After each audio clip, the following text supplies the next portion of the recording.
Thank you. It is 6:30 p.m. on April 6th, calling the Wakefield Municipal Gas and Light Board to order. We are currently missing Commissioner Walshaw. Hopefully he joins us soon. We'll give him another minute or two to join.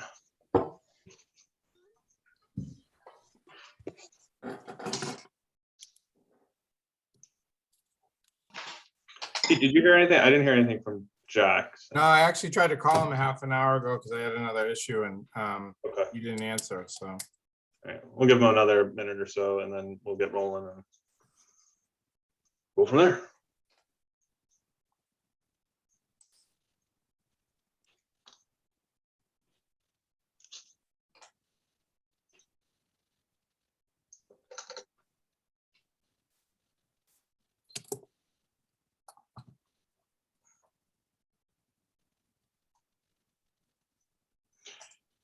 All right, I think we'll just start because we do have a full agenda. So just to get through and hopefully get out of here in a reasonable hour. So we'll go with chair remarks first. So as I said, we have a full agenda this evening. So I'm going to try to keep this short and keep the meeting moving along so we can get through everything in a reasonable amount of time. Weather, geopolitical forces, and other conditions continue to create volatility in our energy markets. And we have commissioners have the challenging job of balancing our responsibilities of keeping the lights on, homes and businesses warm and cool, rate stability, and environmental stewardship. I wanted to point out an interesting fact that happened on this Sunday around 1 p.m. that IS New England had a mostly zero carbon resource mix on the grid at that time. Between the full sunshine, the lower temperatures, which, as we all know, the solar panels love, the steady wind, coupled with our hydro and nuclear resources, the grid was able to achieve this benchmark. While this is a great benchmark, there are continuing challenges in managing the peak and off-peak loads and striking the correct balance of all of these resources.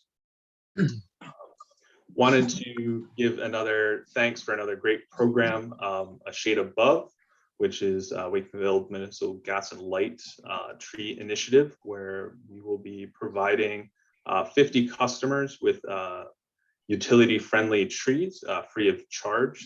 I simply just need to sign up with the utility for that.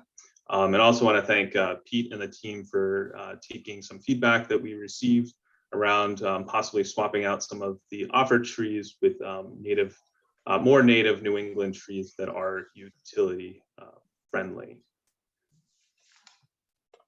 Any other commissioner reports at this time? I do. Got a couple here.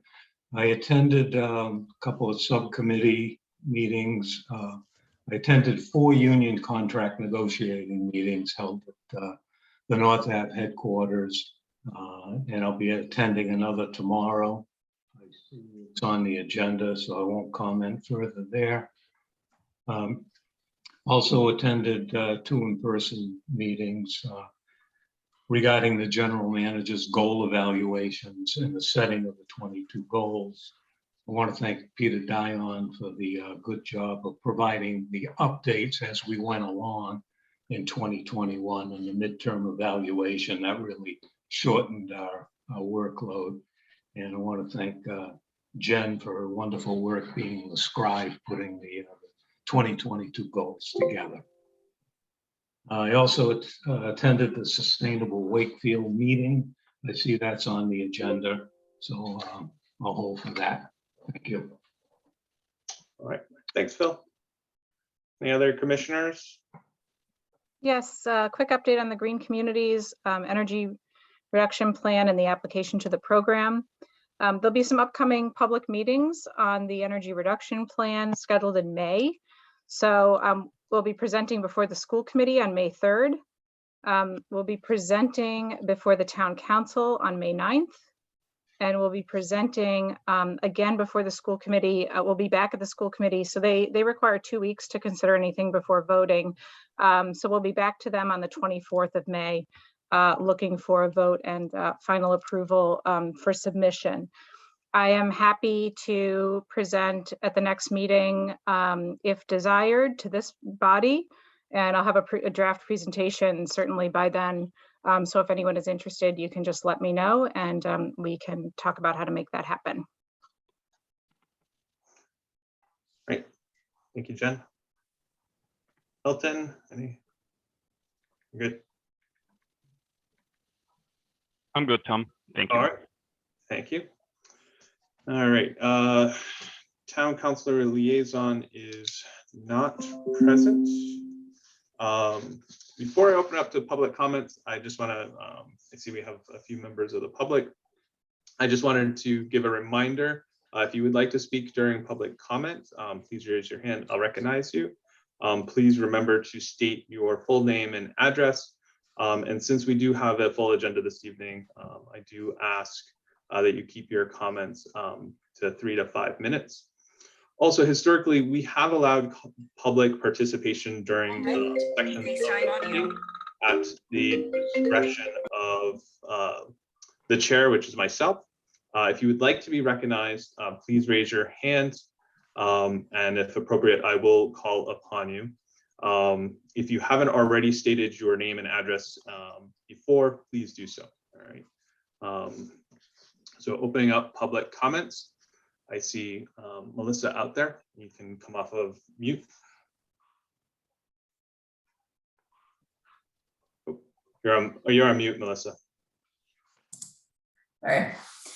Melissa Houston, 3 Fairmount Avenue.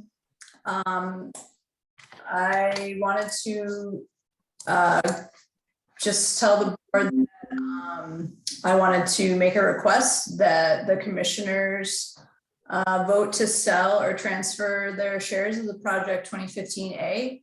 And you attended our Sustainable Wakefield presentation that went over the various reasons that we believe the municipal light board should take a vote on this. And I believe that it just doesn't make economic or environmental sense at this time for Wakefield to invest in a new natural gas plant. All right. Thank you. Any other public comments? Kathleen? Kathleen Scharf, 69 Pleasant Street, Wakefield. I just want to support Melissa's statement. In my view, the Peabody Peaker plant is a 10-year-old idea that was probably made sense when the whole structure of alternative sources of energy was quite different in terms of availability and cost. To me, it just doesn't make any sense anymore. And I also agree with the request that the current commissioners, most of whom were not on the board at the time, take a vote so that we know what people's positions are on this. That's it. Thank you for the time. Thank you. Any other public comment before? Julie? Thanks. Julie Smith Galvin, here's a private citizen, 28 Grafton Street. And I know I've spoken on this Peabody Peaker plant quite a lot, and I do thank the Wakefield Municipal Gas for always being willing to talk about it. You know that I sent a letter back in October of 2020 asking for serious consideration to reassess this project. And since that time, we've seen capacity prices go down. We've seen IPCC warnings become more dire. We've seen our own Board of Health ask for the state to do a comprehensive health assessment of this power plant. And we've seen the cost of renewables and alternatives come down and the availability go up. And so what we're asking today, and I support the previous speakers, is simply that you take a vote to exit under your power purchase agreement this contract, which I realize requires putting it on the market for others to buy. And so while that may not seem as significant because other people perhaps would buy it, though I would question whether in this market anybody would.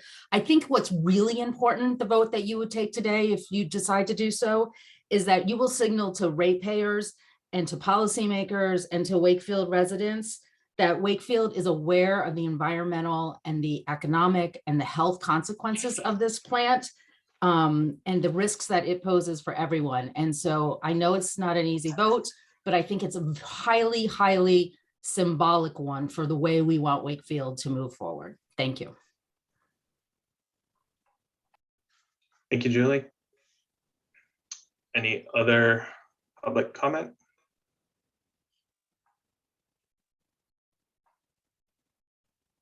Okay. Closing the public comment section. All right. Moving on to the approval of the March 2nd, 2022 minutes. Were there any amendments that did not make it to Pete prior to the book being published that we want to incorporate at this time?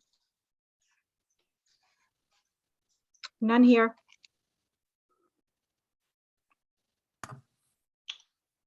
Okay. I will entertain a motion to accept the March 2nd, 2022 minutes as published. Make a motion to accept the meeting minutes as published in the report. A second. Second. All right. Commissioner Corsi. Oh, do we lose Phil? I think Phil might be frozen. We might have lost him. Yeah, no, I think we'd hold on the vote for 1 sec. I'll just text him.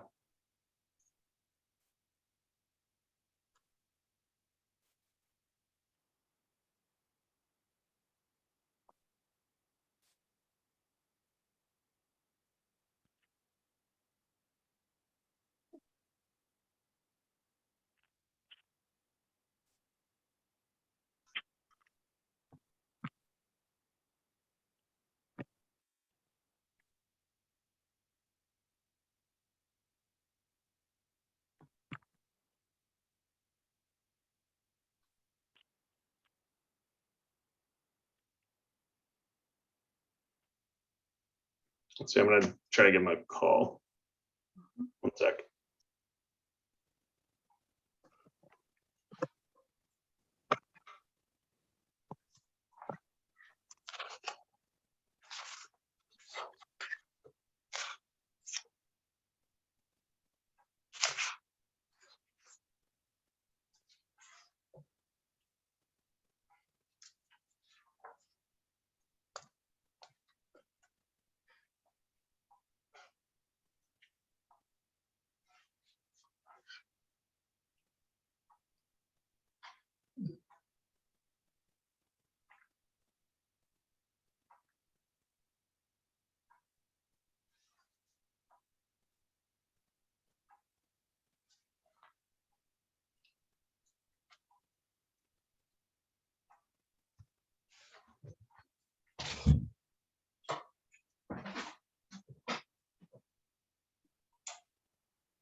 Okay, yeah, Phil's computer crashed and he's trying to get it rebooted, but he's going to try to call in. So I'll just give him a few minutes because we no longer have quorum.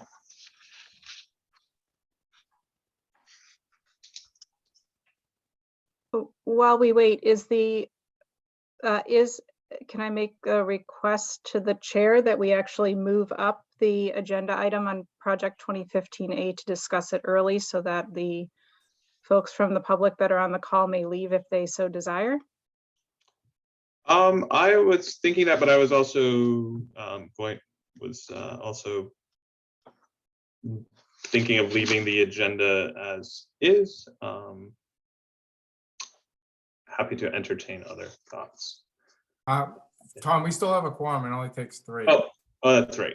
So they could, if it's just the minutes, they could vote that. Yeah. All right. Let's do that first. Oh, So I was absent.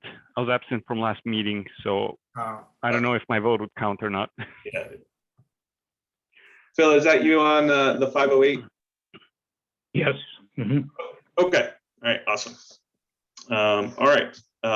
So I don't know where we lost you, Phil, but there was a motion and a second to accept the minutes as published. Just wanted to make sure that you didn't have anything to change in that. No, I had no corrections. Okay. All right. Commissioner Corsi. Aye. All right. Commissioner Calais. Aye. Commissioner Prifty. Absentee vote. Absentee, 16. And myself, aye. The motion passes unanimously, 3 and absentee. All right.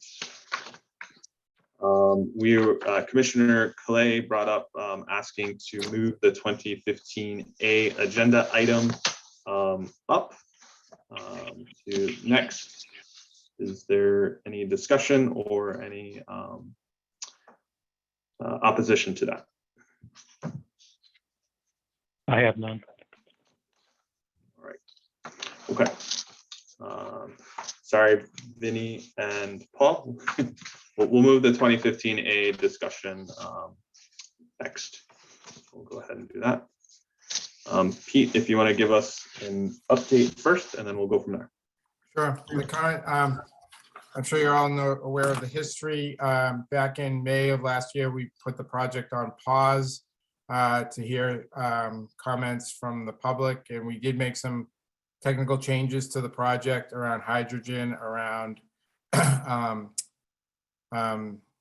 other items on the agenda. I mean, we've shared them before. I can read the whole thing, but more importantly, that on at the end of July, we've voted to move the project forward again. It was brought back to the DPU to continue its process. The DPU approved the project's financing on August 12th of last year. The general public had until September 1st to appeal that. They did not. The project proceeded with its bonding, which took place in November. And now construction actually began in December. So the project is underway. And as of this point, site work is being done. Foundations are due to be poured. And we will probably have large equipment, large portions of the project being delivered to the site over the next 3 months. So that's where we stand. The project is moving on schedule. All right, thank you. Any discussion from any of the commissioners? Well, Yeah, I do. go ahead. It's Phil Corsi. I attended the Sustainable Wakefield meeting with the other commissioners and 6 people from the Life Plant Board. I registered for the meeting and I expected to hear, a long litany of the previously aired grievances against the plant. And we'd be on hand to provide a project update, dispel any misinformation, answer questions from the public. We were placed on mute. We never really got a chance to provide any kind of an update. Finally, the moderator asked anyone have any questions. Hearing none, she thanked everyone for their participation and ended the 30-minute long meeting. For the record, all 14 of the original participants are still part of the project. No one has sold their piece. Months ago, Yeah, for us to cancel this would have been, $1.5 million. To cancel the project now, it would be 6.7 million, which we would get nothing for. And then we would then have to go out and seek additional capacity. We believe we need the capacity. We don't really agree with the math that's presented that say that the capacity doesn't pay for itself. The DPU approved this project in November 21 and stated that MWIC has shown that the 60 megawatt capacity resource will offer needed capacity as well as price stability for the project participants and the ratepayers. Can you close the door, please? The project obtained all the required permits and construction began in December 22. The prime mover and generator scheduled for delivery in July, August. The in-service date is expected June 2023. I'd like to enter the MWIC statement in response into the record. Also, I had some takeaway from the meetings that, in my opinion, the meeting was a complete bust. Only one true member of the public attended. The Sustainable Wakefield website didn't provide advance public notice, minutes of meeting. They don't record the Zoom sessions. It's unaccountable to the taxpayers and the ratepayers and doesn't have to justify their actions or decisions. I believe the duplicity of Sustainable Wakefield is remarkable and it crosses the line. They're using the website as a back channel of communication between the town and the Environmental Sustainability Committee, and they don't have to address the town open meeting laws. Why would the Light Department provide a liaison to the Environmental Sustainability Committee if they're not even going to allow us to speak at a public meeting? Or why would we allow the double dealing of receiving really an NCAM board member to be a liaison to our committee? And I'm having trouble believing there was an oversight to leave us on mute. I think the meeting was such a bust and panic. They wanted to end it. But if you're testing my gullibility, I don't have any plans to wait up for the Easter Bunny. Thank you. Thanks, Phil. Other comments? Well, I've long supported taking a vote on this. I think it's reasonable. I don't see any risk whatsoever from offering up our shares on this plant, even though I acknowledge that we don't know if we'll receive any offers and we don't know if the offers that we'll receive will be viable. I don't see anything lost from doing that. I've long questioned the economics, and that's in testimony before the state and has been documented. So I am fully supportive of taking a vote. I don't see any problem with doing that this evening, and I don't have any concern with that at all. I have had some concern around the kind of long-term, stranded asset and financial aspects around the plant and having a stranded asset out there on this particular 2015A. Just looking at some of the stuff around the information on that we'd potentially have a stranded asset and saddling the ratepayers with that capacity over the long term.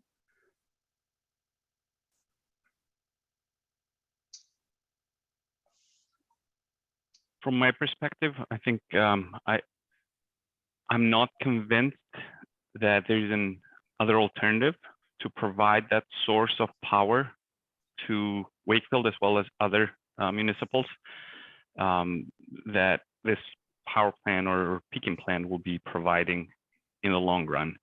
I mean, a couple of meetings ago, we saw what the forecast of ISO is for reaching some of the 2050 goals. And in order to achieve those goals, we're gonna need not just this Peabody peaking plant, but a lot more of the traditional generating power sources, not just renewable. I'm all for renewable, but they come in at a higher cost than a traditional power plant would come. Open to take the vote, but again, I don't see a point without more backup or more data to make me feel like we really should be thinking to go a different route compared to what we have progressed forward to this point. And the $6.7 million, I mean, that's a huge cost that needs to be eaten from all the Wakefield residents and customers that we would have to spend additional dollars to find that capacity elsewhere in the market. I know batteries have been talked about, but they're coming in right now, the average cost of installation of a 1 megawatt battery, and I'm not talking about megawatt hours because that's a different story, is coming in at about $2 million a megawatt based on what I'm seeing from the research that I've done, as well as the involvement that I've had at my day job. So to provide the necessary capacity of 55 MVA of a peaking plant for less than what we are being charged for from this more traditional, whether it's gas, oil, or biofuels or hydrogen, I don't see it as a viable economical option to move forward to a different alternative. Getting back to your point, there were a few items that were mentioned at the sustainability meeting that we didn't really address that I feel were factually incorrect. One, Melissa at one point stated that the plant would have to be retired in 2050. That's not true at all. The goal is to be net zero by 2050, and there is no mandatory retirements of anything by 2050. So the plant is not going to be shut down in 2050. The point is that by that point, it'll be long since paid for, and it will be available resource that if it's needed, it's going to run, and if it's not needed, it's not going to run. But it's going to be available, which is the most important thing. It was also stated in that meeting that the PPA was somehow unique. The PPA that we have, which is a take or pay contract, is the standard PPA that we've been signing since the 1970s. It's exactly the same in terms of its terms and conditions, which means that whether we take or don't take anything from this plant, we have to pay for it. That's the only way the financing community will finance any project like this. And again, that was true when we built Seabrook, Millstone, Berkshire Wind, Hancock Hydro, any project we've ever done, the financing community will not finance it without the take or pay provision. So it was almost implied that this was somehow unique, our PPA for this project. It's not true. And two systems did vote to attempt to sell their shares.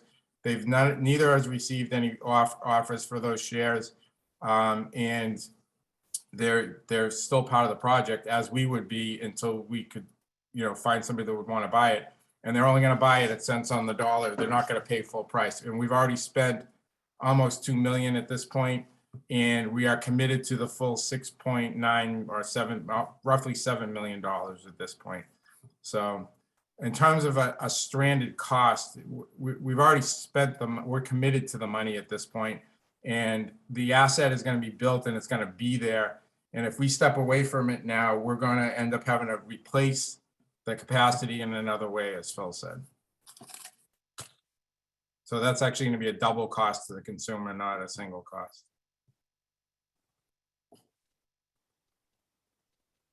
Well, it's not really a double cost, just to be clear, though.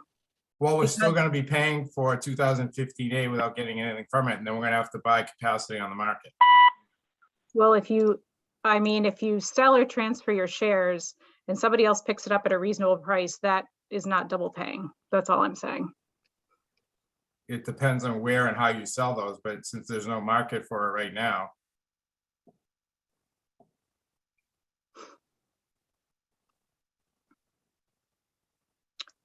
Well, I still think that we should take a vote because we've been asked by folks on this call, and I think we do need to take a vote. Okay, I see no need to take a vote. Commissioner Clay, if you'd like to make a motion, I'll entertain. All right.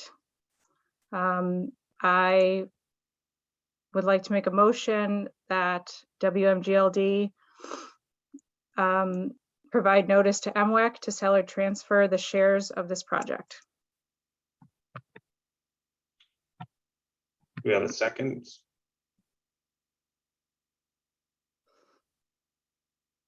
I will second the motion. I feel that we should take a vote. Has Jack joined the call? Jack has not joined the call. I've tried to reach him. I think we should delay the vote till the next meeting.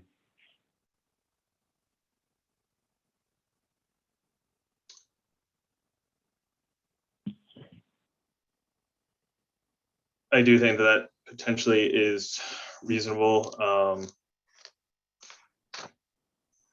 Since we don't have the full board here as well.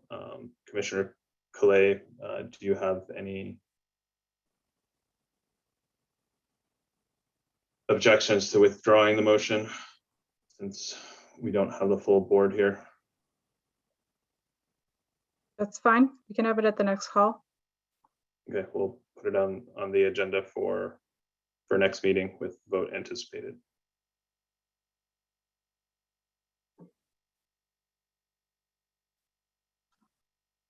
Any other discussion around 2015A? So Tom, just to be clear, we're gonna, is Jen gonna withdraw the motion or are we gonna motion to table? Either way, I think works. Yeah, let's motion to table since we don't have the full commissioners here.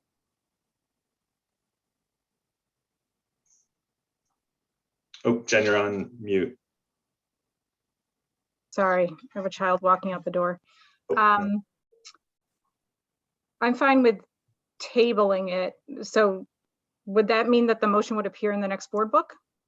Yeah. Okay. Yeah. Yeah, we'll table it for next time and the motion can appear for everyone's consideration in the next board book.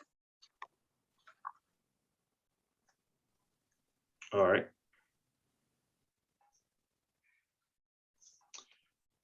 Okay, moving on to section 1, back up to section 1, the electrical system major project updates presented by Vinny and Paul of the electric side.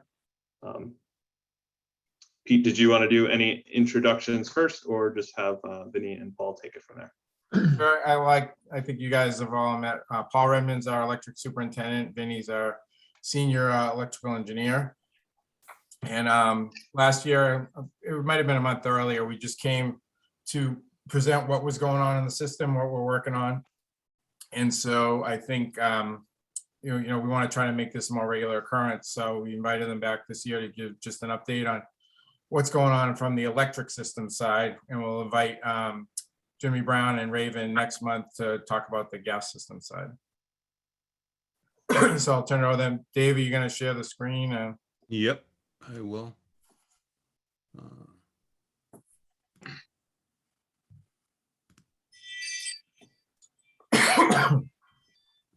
Okay, you can see it? Yep. Yep. Okay. All right, good evening, everybody. Yeah, as Pete said, we did something similar last year, so we'll just go over with you what the plans are for 2022 and some stuff into 23. Oh, sorry. So I won't go into this in detail, but last year, we completed most of this, and some of this we knew were going to be multi-year projects, and a few of these things we're going to talk about tonight.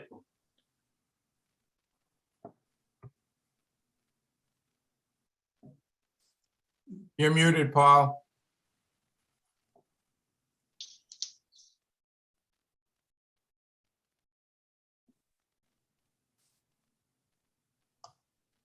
Oh, is Is he? You might be double muted. Okay, hold on. He's unmuted on Zoom, but his computer mic might be Yeah. off. Yeah,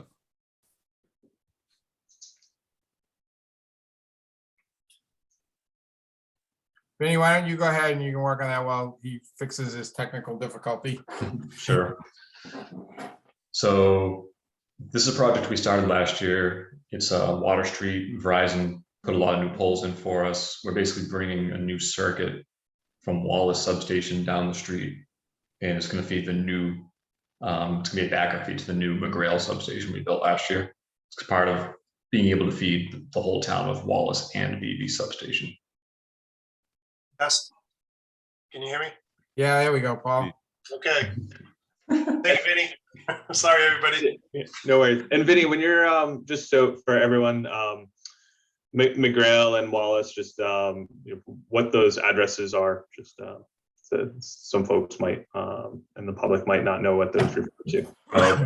Yeah, for anyone who doesn't know, Wallace substation is the one over by Irving near 95. It's 443 Salem Street. And McGrail substation is right in the middle of town on Water Street and across from Bowling Alley. And BB substation is over by the Saugus line on Farm Street, right on the Saugus line. Those are our three substations. Thank you. And Burns. And Burns, but we'll get into Burns in a second. Burns will be going away. So that getting rid of Burns is one of our biggest initiatives starting last year, continuing this year, and our aim is to get rid of it entirely by the end of this year. And you can go to the next slide. All these things we're going to talk about. So Burns, built in 1960. It's been surprisingly reliable, but it's very old. We're going to be converting it, the whole area, to 13.8, retiring all of the old circuits, which we've already done a lot of. And we're freeing up that yard for a potential battery storage system, a double system of about 5 megawatts, we're hoping. And at the building, a lot of you probably already know this, we're in the process of converting some of our fleet to electric vehicles. And we're putting a lot of solar on the roof of the building, some of which will be ours, and some of which will be community solar for those of the public who don't have roofs that are good for solar. They can buy into this. Okay, so the 2022 pole replacement. We've inspected every pole in the town and we prioritized our highest priorities, and we're going to finish the high priority poles this week. Verizon has said 41 poles. They're looking to do approximately 120. We've transferred more than half. We've transferred 23 of those poles. Next slide.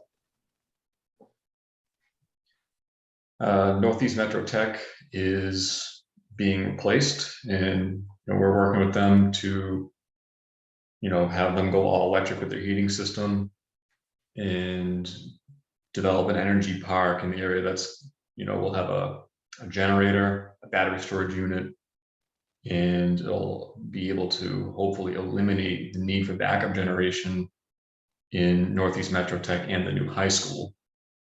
And it's really a pretty groundbreaking idea, and it's a huge goal for us in the next few years. And Penny, oh, go ahead, Jen. I was just going to say, can we jump in with questions? Go right ahead. With the energy park, I know that there was talk about, one of the benefits is, especially being the VOC, that would also be used for educational, or potentially used for educational purposes, training the next generation of, tech workers. Yeah, I mean, that's extremely valuable with a building that could have a lot of solar on the roof, electric car chargers. It's a perfect educational facility if they'll go with it.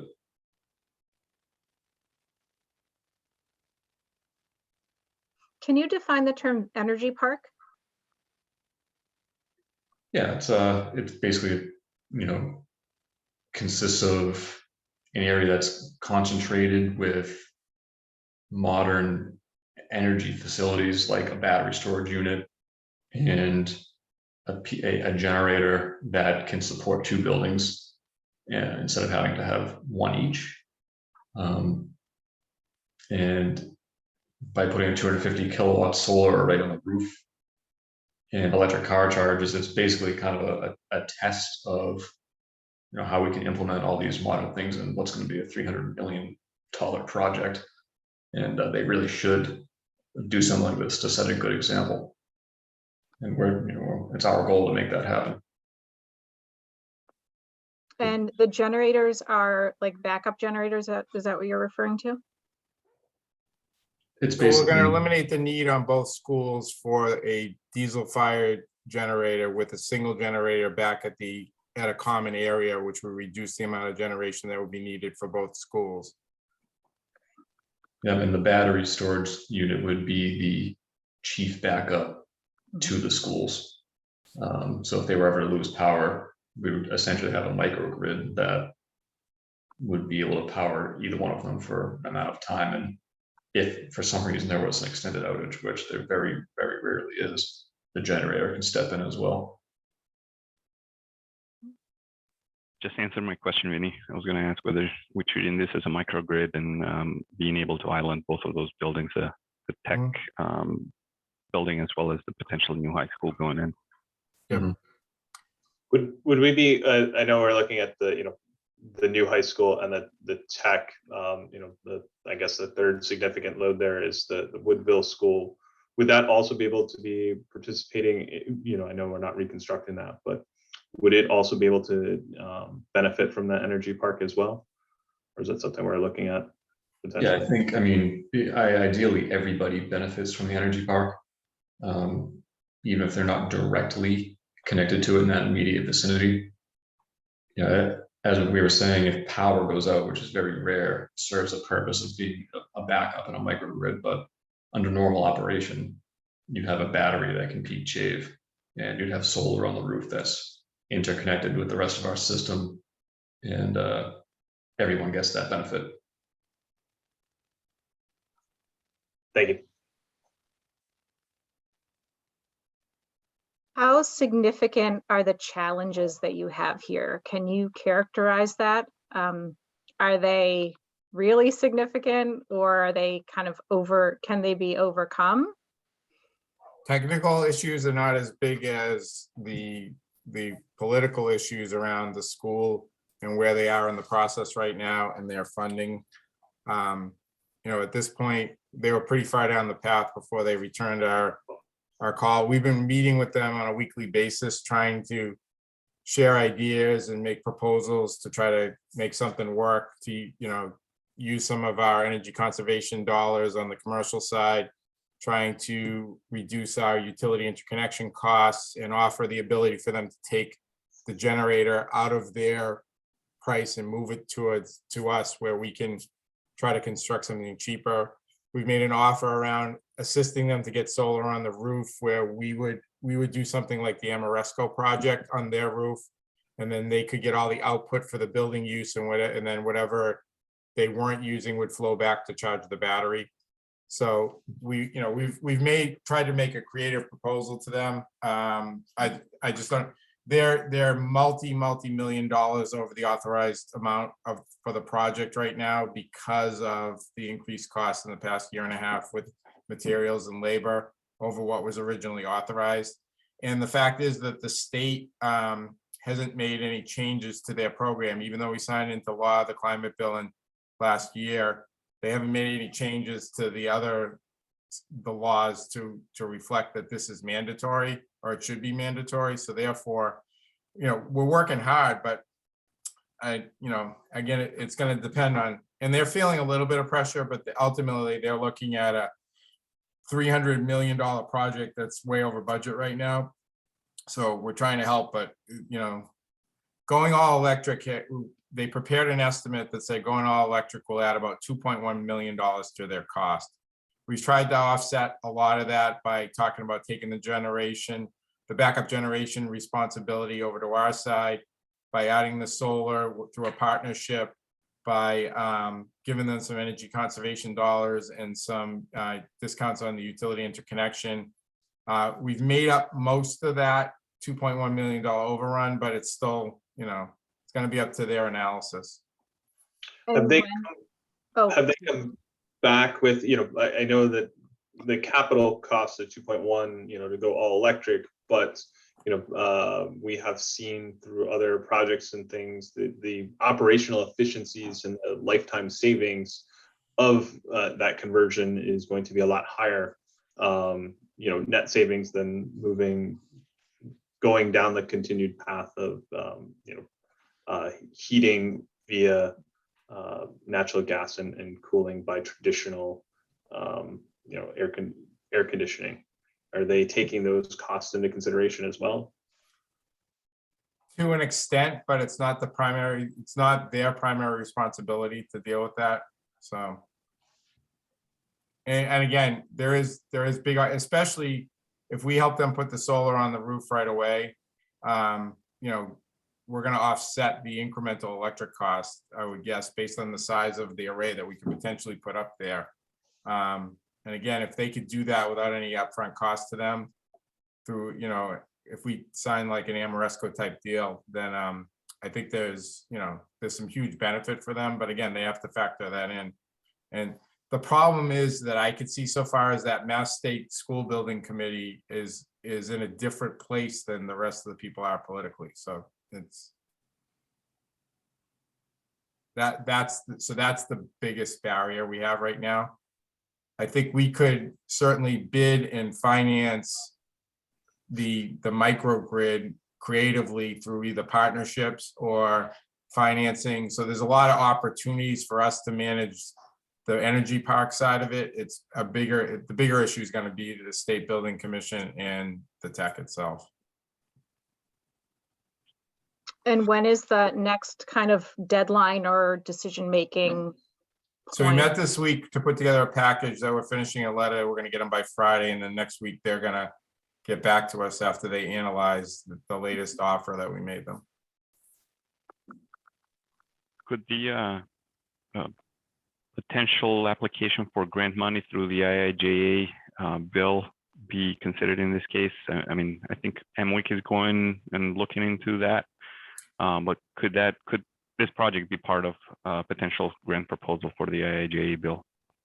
Yeah, so what we would end up probably having to apply for the grants and help finance, the project itself, the energy park project.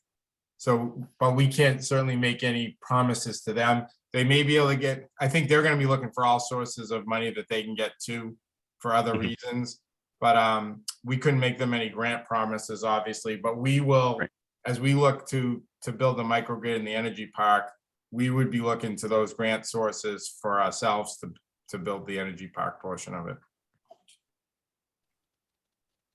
Yeah. I mean, we are hoping for state support too, because of the location between two schools. It's ideal, especially that they're high schools, that they can integrate the energy park, all the equipment, how it interacts with the grid, how it generates electricity. All that could be integrated into the curriculum at the schools, especially the VOTEC. So, they're educate, the young adults.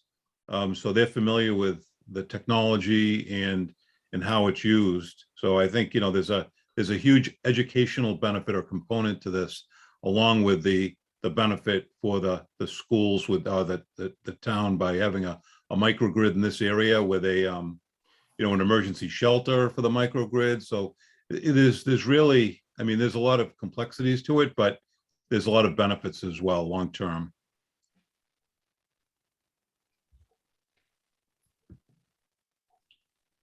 Okay.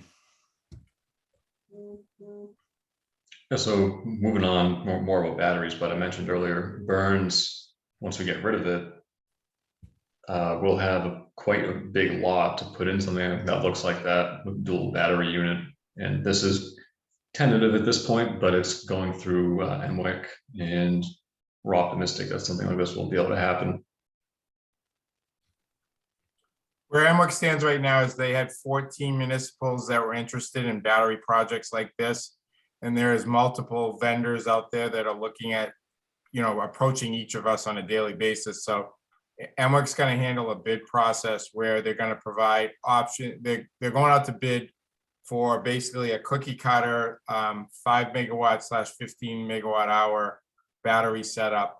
And they will, what they'll do is get pricing for both a direct purchase with the pool loan or a long-term lease option. So we'll be able to look at those. We're hoping that there's economies of scale, since there's going to be potential for anywhere from 10 to 15 of these units, that we get a much better price from the vendors, and that we're looking for 2 pricing options: a long-term lease shared savings option, or a straight purchase through the pool loan. So we'll have more analysis on that in the coming months.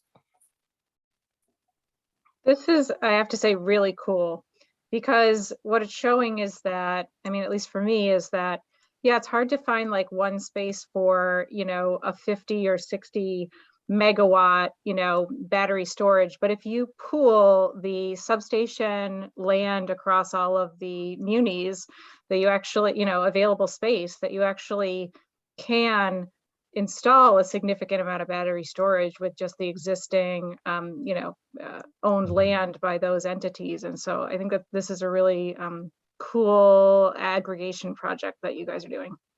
Mm-hmm.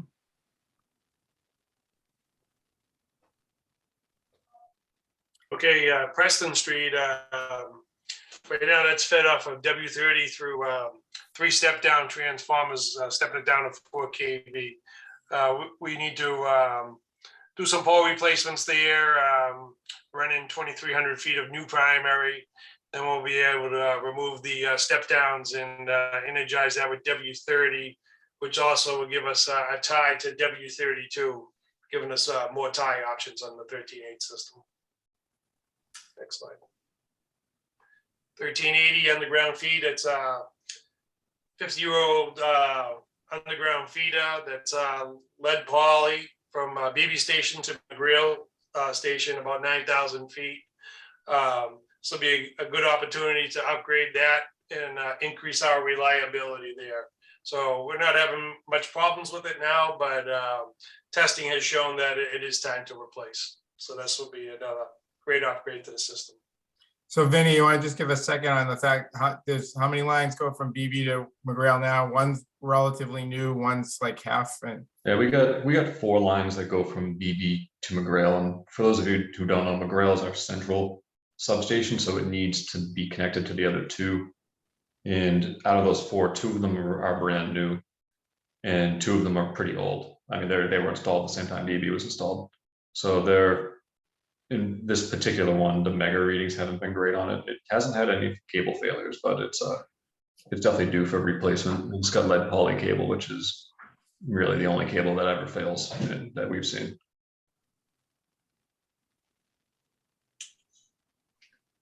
Is that a manhole and duct system or direct dirt?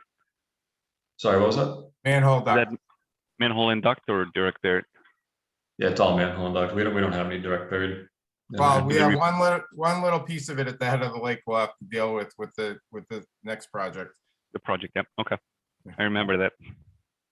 I actually think that's in conduit, but we'll have to look at the records on that. It's not really clear what's in yeah. conduit and what's buried. Yeah, There's a combination of mishmash up there. Yeah, the records are from the 80s are not great. So yeah, this project is going to have 3 buildings, 440 units. It's a huge development. We are pushing for more car chargers and a lot of new equipment we're going to buy for this. It's going to move a little slower. It's probably not going to really get going until 2024, but we're already well in talks with them on this project. So, and being right near 95, it's a prime location for a couple of level 3 car chargers as well, which we'll be putting in. I was just going to ask, out of those 26, are those some of those DC fast, or will the DC fast be on top of those 26? They're all level 2s. Okay, so those 26. All right. So any 26 level 2s. okay. So any DC fast would be in addition to those. Yeah, we're not putting any DC charges up there on the lot. We do have, we were awarded the grant for $100,000 for 2 DC fast charges that will go closer to the rotary by the hot dog stand. So working with the town right now to select and the developer to select the best location, but for those 2 charges, they will be installed on public land because you need public access. And that was part of the grant award. And they'd like to make sure it's closer to the rotary to keep it on 128, close to 128. But but they'll be close to this development, Tom, the DC fast charges. What do we know? Is the developer themselves looking to install DC fast? I know that they have. One of the reasons why I ask is they're committed to providing a shuttle bus for the residents to and from this development to downtown. I know that there is an ask to make that shuttle bus be in EV, which I would think would require a DC fast fleet type charging. So, and I know there's a lot of power up there. I just wanted to make sure that, the developer is So that's communicating those plans with you. the answer is no, they are not planning to put a DC charger in, fast charger in. There's, I mean, I can communicate with the ZBA to find out what conditions that they're placing on this project for that. If they're putting a shuttle bus in that's electric, then we'd have to put a different voltage in for the location where the pickup would be for the shuttle bus, because it would have to be 277 480, and their voltage is 12208. So that would require some additional transformers, a transformer in the area for that. But is not part of the discussion right now, and they haven't mentioned it, and neither has the ZBA. But I can certainly send them some correspondence to mention that to them. And I just want to point out, if a bus is just going from there to downtown every day, it's only about a mile. You could easily charge with a level 2, no problem. Not going to use too much power. So There are also advances in technology right now with some of the lower voltage level or high density chargers. We're looking at one for the plant also, a level 3 charger that doesn't require the 277 480. It can be fed off. So there's advances in technology that they may be able to consider for a bus over there later on. yeah, some options. Yeah, I just wanted to put that on the radar. No, that's good to know. Yeah, I was not aware of it, Tom, and I've been in conversation with the ZBA, and I've also I meet with the developer weekly, and this was the first time about the shuttle bus that could be electric. Okay, yeah, I think that's something that's gonna be coming out of the sustainability committee to the ZBA around the shuttle bus. No, that's good, because I spoke last time I spoke with the ZBA. They know that we'll be sending them some comments regarding what we would like to see in the project as well. And so I'll add that to the list. All right, appreciate it. Thank you. Okay. Now we're just any questions for Vinnie or Paul? No, I want to say, thank you. It's great to, see these updates and appreciate the hard work that your whole team does. It's been tremendous work since I've been on the board. I know that, it's not always glamorous and, out in front, but it is important infrastructure work that, keeps our lights on, and the reliability, I know Vinnie mentioned many times that, we very rarely use power, and that is a testament to the work that you guys and the team does. So I appreciate that. Thank you. Yeah, I just wanted to agree with that statement. There are a lot of cool projects going on, and I'm just wondering how we get the word out beyond this board and this utility about all the exciting work that is on the horizon. So I hope we can continue to do that. And I think there's a lot here that would be really interesting to folks.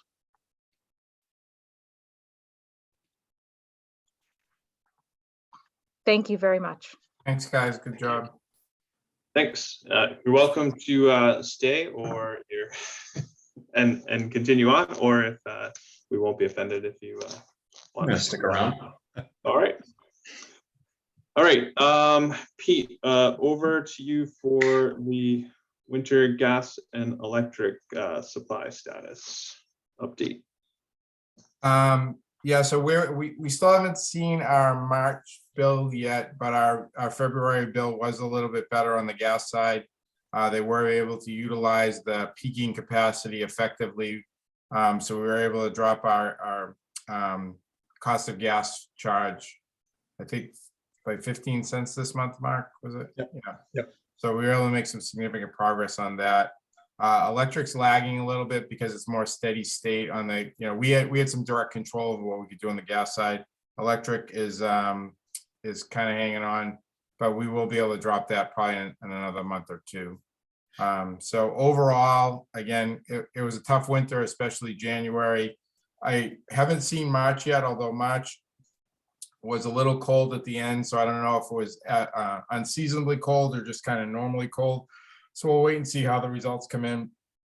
But I think the resources that we put in place that Mark Roberts and Matt I talked about back in November and December have done were very valuable to us. Mark and I later this month are going to be talking to Mark Roberts about our plans for this coming year. I don't know, I probably chatted with a couple of you about this topic, but so for the past 4 years, since 2017, we've had to basically take out a kind of insurance policy. So for the first 2 years, we had Rev LNG and the portable LNG contract. And then the last 2 years, we were able to get a contract from the LNG station out of Everett to provide that emergency peaking support. The way we purchased our gas this winter, we used more of National Grid than the take station. Because of that, we should be eligible for a higher allocation this year. And so hopefully we will be able to avoid that emergency insurance policy next year, but we're gonna have to do some analysis on that to see if the actions we were able to take this winter will benefit us going forward. So Mark Roberts, Mark and I are going to talk at the end of the month a little bit more about that's kind of the future, looking at next winter and a couple winters beyond that. So that's where we stand. I don't know if there's any other questions on that. I don't, other than thanks for continuing to monitor that. I know that this year has been especially tough, and certainly the strategy that we've had with the layering is paying off in that aspect. I mean, I think the question for Mark is, are we, when I look at the graphs you provided on receivables aging and whatnot, is there an update there in terms of customers being able to afford their bills? Are we, where do we stand relative to past years? And is there anything that we should be concerned about at this juncture?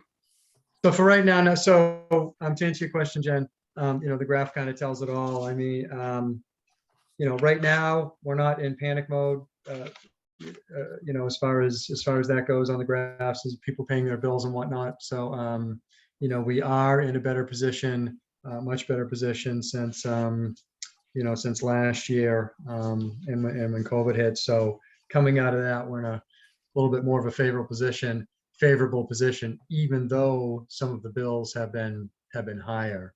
So we're not out of the woods yet. We still have a March to go, but cautiously optimistic, if that helps.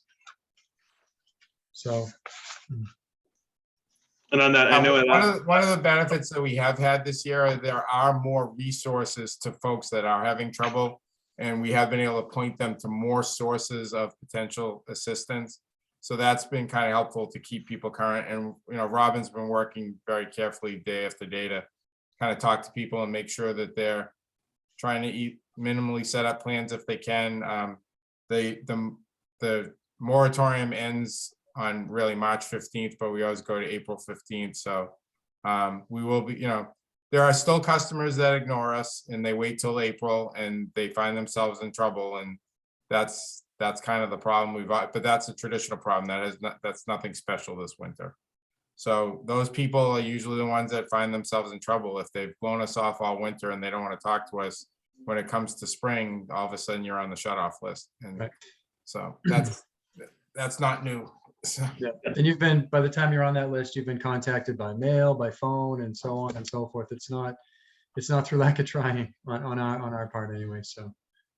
And I know I asked this question last month, but is there, it sounds like there potentially is an uptick, as there normally is around this, but is that uptick, more noticeable this year than in past years, or are we kind of on par with previous years?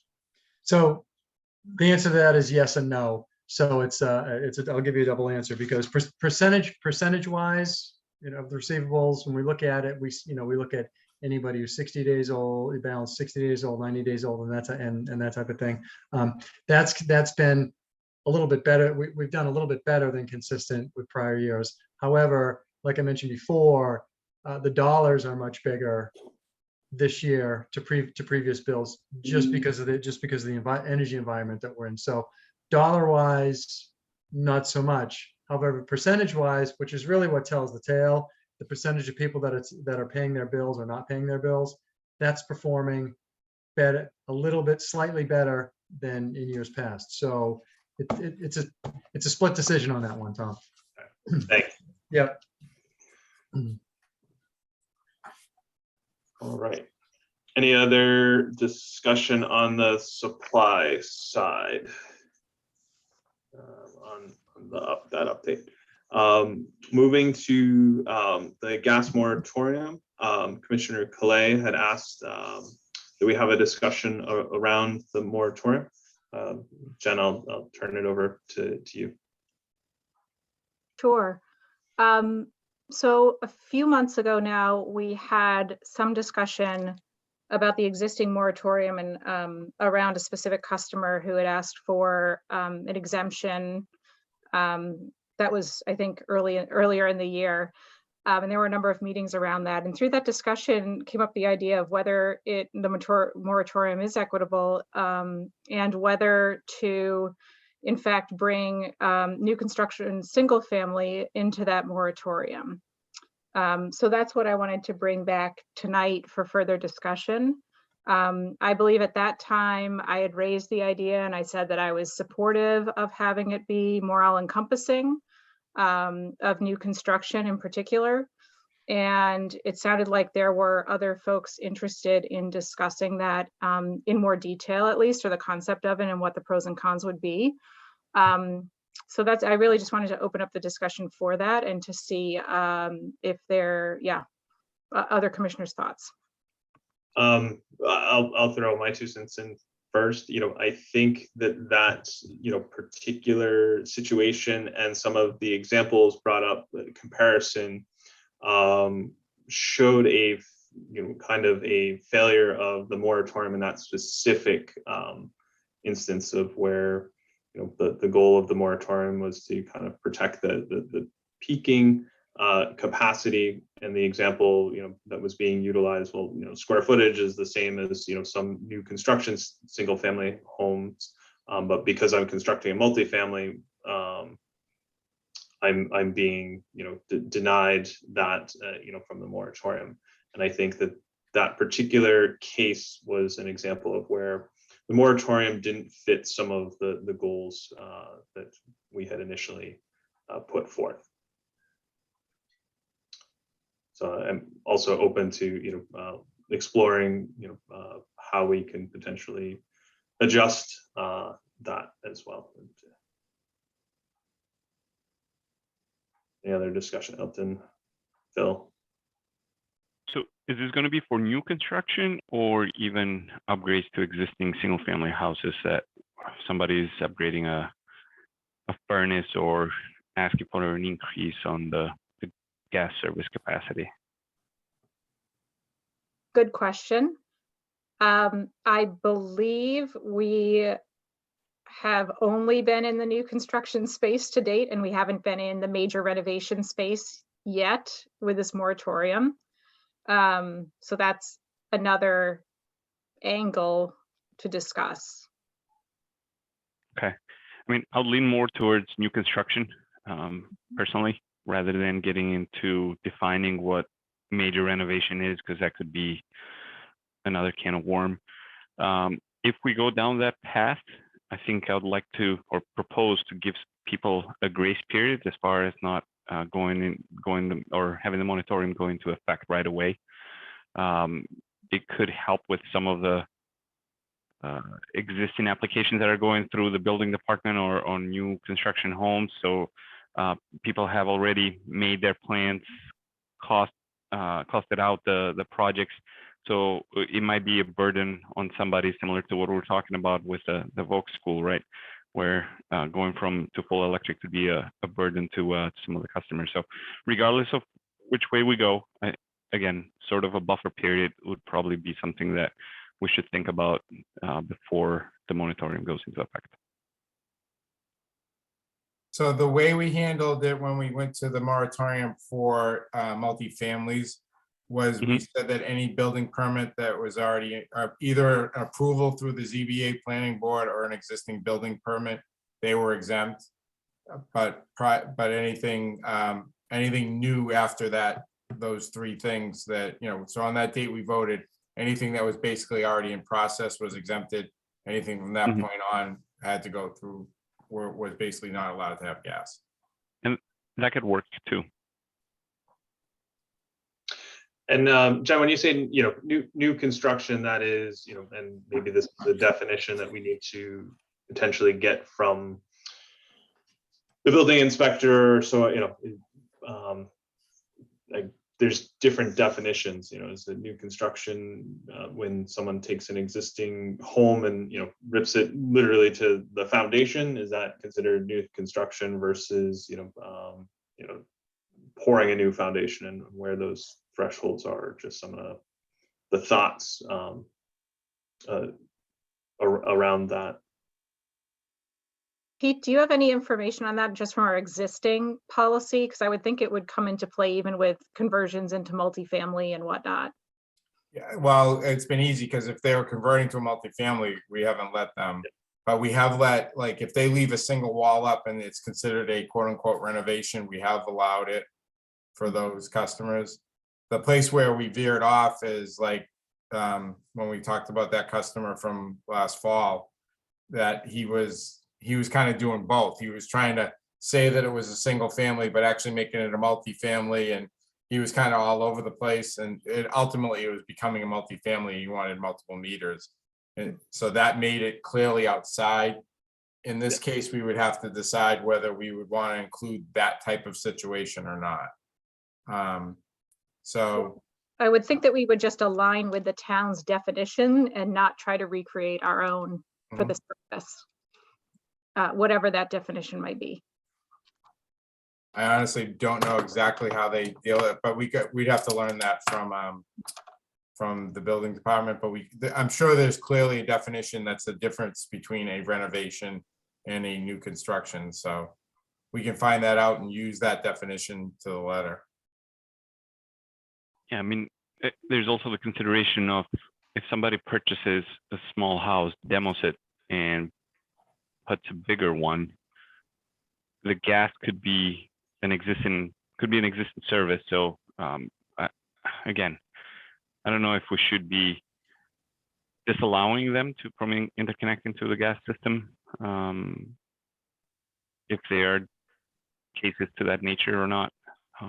But open for discussion. And again, we should be aligning with whatever the building department says what major renovations or new construction is. So And Elton, your example there brings kind of, one of those gray areas where we kind of have to think about, where the moratorium is in place to limit the peak and, adding that new load. And, so you're taking say 1,000 square foot home and reconstructing it to, a 3,000, 4,000 square, that adds more load.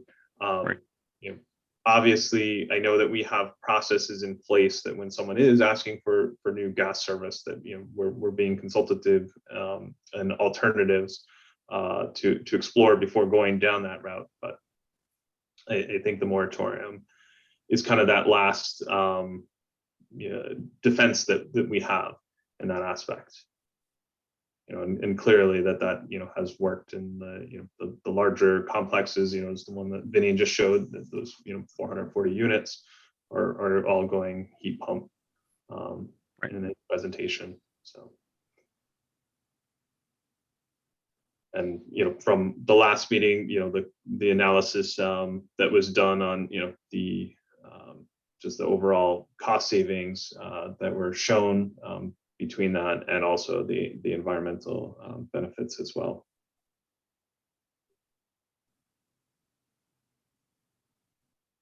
I think it's a possible and logical next step if we can get a proper definition of new construction and expand the moratorium to that level. That's probably, I don't think that has as big an impact as potentially the next step, which would potentially be telling Mrs. Smith in her house that she's had for a lot of years that, would like to switch over because her oil burner's gone. That's kind of a different animal. But I mean, we could certainly come up with a proper definition and expand the moratorium to include new construction. Yeah, Pete, if you could do that, bring what a proposed amendment to the new an amendment to the moratorium for new construction, what that would look like for the board to possibly vote on in the future meeting. We can bring that next time. Any other discussion? All right, I'll take silence as a no.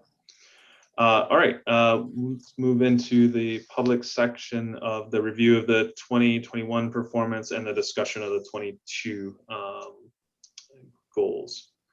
I don't know if Phil or Jen, you have that to share or display. Yeah, I'm just reacting to the fact that in the book, the next thing that comes is the annual report. So I apologize. I'm a little thrown off for 1 second. Well, number 3 in the old business was review 21 performance and discuss 22 goals. Okay. Sure. Do we want it up on a screen? I think that might be helpful. Just Okay. to kind of. You'll have to forgive me. I need a second. In the meantime, I can speak to it as I kind of get adjusted. Put you on the spot. No, that's okay. I was thinking I had a little bit more time to get ready, but it happens. We can come back to it since part of it's probably going to go into executive session. Would you rather that we talk about the next 2 items and conclude with that, Tom? That might make more sense. That actually might make more sense since that'll roll into executive session. So let's move on to the new business and let's the 2021 DPU report. I think that goes to Mark. Yeah, so the DPU report is, you're actually given 2 copies of it. It's actually in the board packet, like Jen was referring to. It's actually printed in the board packet. Additionally, there is a bound cover. There was a bound clear covered with a red back that was stuck into everybody's printed board packet, pardon me, envelope that was delivered that Tom just held up. What we're trying to do tonight is execute the DPU report, get signatures from the commissioners. If you could sign that signature page that was slipped under the front cover. Place it in the envelope with my name on it and put it in the just throw it in the Dropbox out front of the office anytime this week or at your earliest convenience would be good. So to go over the DPU report real quickly. And Phil will get yours when you get back. Yeah, that's fine. Yep. So to go over the DPU report real quickly, what the information contained in the DPU report is it has both financial and statistical information. We've prepared every year. It is for comparative. It's used in Boston at the DPU for comparative purposes. And some of the financial information is really duplicated from the financial statements, which we're going to talk about in a second anyway. It has a balance sheet. It has an income statement and all that. Additionally, the statistical information, it talks about the number of miles of conductors we have, the number of poles we have, the number of gas meters and electric meters we have, the throughput of the gas department, the kilowatt hour sales of the light department, and those are the nature of the statistical information that it has. So it's a bunch of information that in a prescribed format that the DPU is looking for from every utility in the Commonwealth. And it's a compliance type report that we put together, that I put together every year. And we asked the commissioners to sign off on it so we could submit it to the DPU. So, Mark, my question, do we ever get any feedback from the DPU? Or do they come back with us on any issues or things? I have in the past, if I've missed a number or something for some reason, I have been contacted in the past. Last couple of years, it hasn't even last 5 or 6, I think I haven't had any contact with them at all. I guess maybe it is as I get older, I get better at putting these things together. I don't know. You stop making up the numbers and start using the real ones. Yeah, there's too many numbers for them to look at. Maybe I don't know. But so I haven't had any in the recent history. So I'll take that as a win, I guess, from the DPU. So if there's no other questions, we just need a motion to approve the report, and then the signatures, if you could just drop them in the box and we'll grab Phil's when he's done, when he gets back. Can I ask a quick question though, Yeah. on the gas rates that are in the back here? Mm-hmm. So I know we have kind of fuel adjustments, right? When we're in periods where, as we are now, where fuel costs are high. Are those captured here, or are they incremental to what is shown in these rates? The latter. It's not captured here. It's not specifically spelled out. What it talks about in, pardon me, what it talks about in a fuel adjustment clause is the ability for the department, for us to actually adjust the rate based on the actual cost of fuel.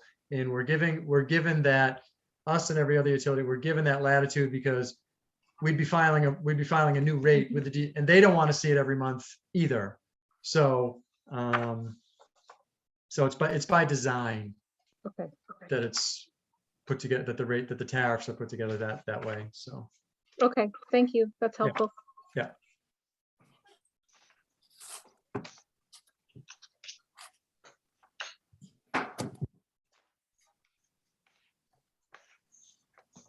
All right. Any other questions or discussion? I will then entertain a motion to accept the DPU report for 2021. I'll make the motion to accept the DPU report from 2021. I'll second that. All right, second.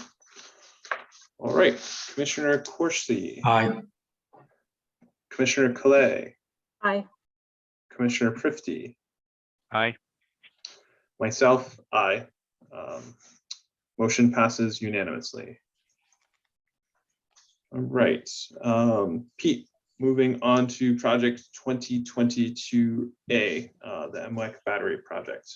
I have one more item real quick, Tom. Oh, The go ahead. other item that I had included in the packet was the audited financial statements for 2021. They issued the actual final statements. The board had actually voted in November, and they were presented in November by the auditors. The board had voted them at that time. There was one number that always lags, and it's the pension number, because the town's auditors audit the retirement board. So we have to wait for that one number. It had not substantially differed from the prior year. They include the prior year numbers in there. So you all now have a copy of the final audit. It's already been voted. It's just for informational purposes. If anybody has any other questions, you have it. You can ask me now or offline or whatever. Traditionally, in November, we take a contingent vote that says Yeah. as long as that number doesn't material change, we're just gonna give it out to you when it's available. So, I recall that. Any questions on that from any of the other commissioners? No. No. Great. All right. We'll see you again in November, Mark. Thanks, guys.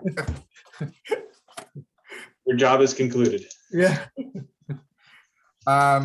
Project 2022A is the MWEC battery project. I forwarded, there's two actually active projects right now, 21A, which we'll talk about next month, which is the offshore wind, and 22A, which is the MWEC battery project, which, believe it or not, and from a scheduling perspective, is a little bit ahead of the offshore wind stuff. So that's why 2022A is in front of you tonight. There's a lot of information. If we do want to talk about any of the financials, we do have to go into executive session. That's why I provided them to you under a separate cover and a separate email. I don't know if you have any questions about those. What we require tonight is one of the items was actually a vote. And so we're open to talk about it. So the battery project would be built in Ludlow. It's about 110 megawatt battery system. And it's being built with a partner, and we would be 35% owners of that 100 megawatt project, basically.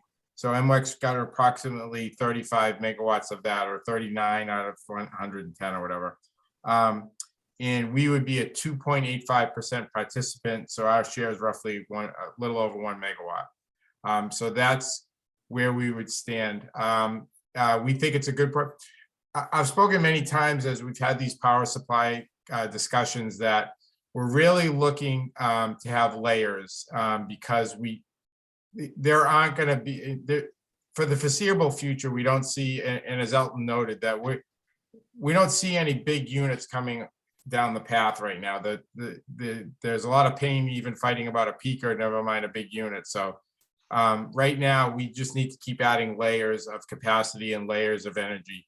So next month, we're going to talk about offshore wind from an energy perspective, but this is another layer of capacity.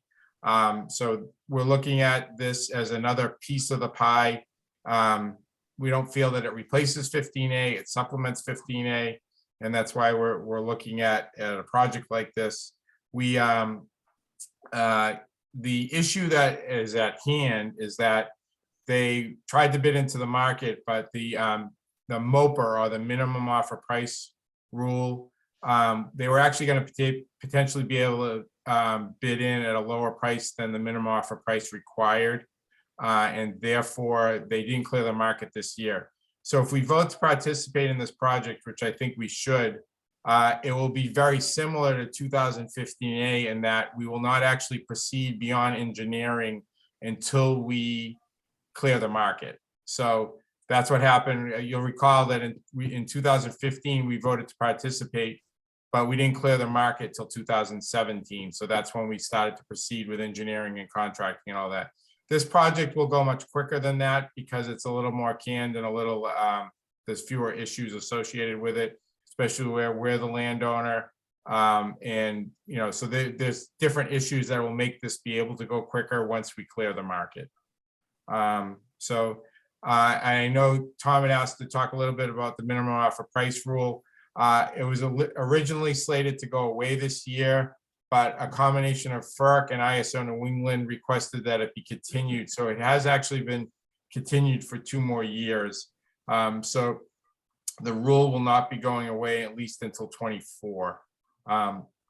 It's possible that the numbers change next year and we could still build this project in, but we definitely won't proceed with anything major beyond, beyond design engineering until we actually clear into the market.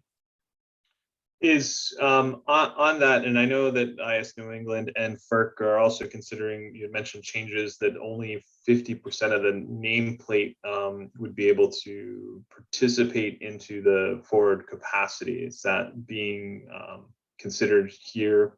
I know we probably can talk about the financials in its executive session, but at a high level. Yeah, at a high level, I think they're basing it on the rules that are in place. Yeah. I mean, obviously the limitations with batteries obviously is either the output or the duration. So we run our battery differently depending on the day and the forecasted peak. If we're confident that the peak is going to be between 5 and 6, we'll run that battery so that a lot more is being outputted between 5 and 6. If we are not as sure that it could be between 4 and 7, we'll run less output for that battery for a longer period of time.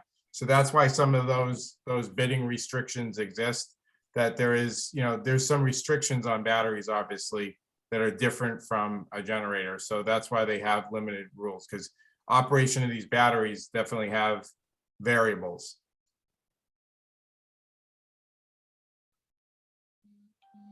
So just so I'm clear, does MOPR have to go away for us to be able to participate in this and for this project to move forward? Or do we just have to bid in the near term over MOPR?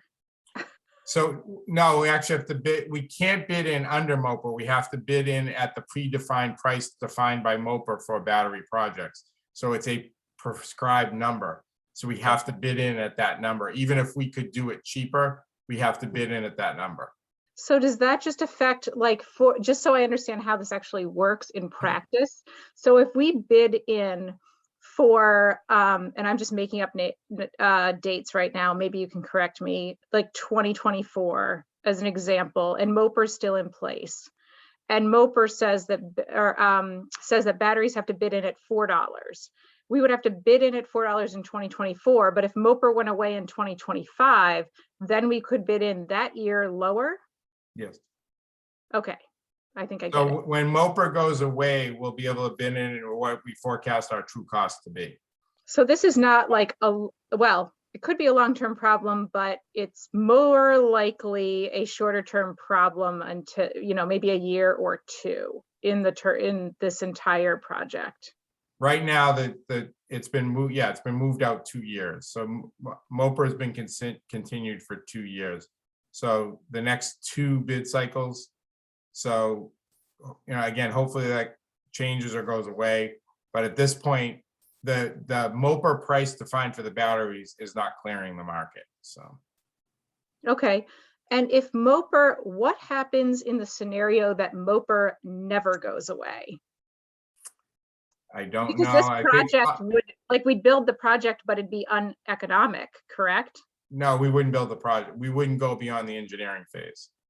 So we're not going to reel batteries onto the site until, again, if you think of this exactly like 15A from our scheduling and planning perspective, we didn't put shovels in the ground until we were past a certain point in the approval, and this, so we cleared the market in 17, and then had to go through all these approvals. And then we finally put shovels in the ground. So we wouldn't get to that place. So we were committed to engineering dollars at the beginning.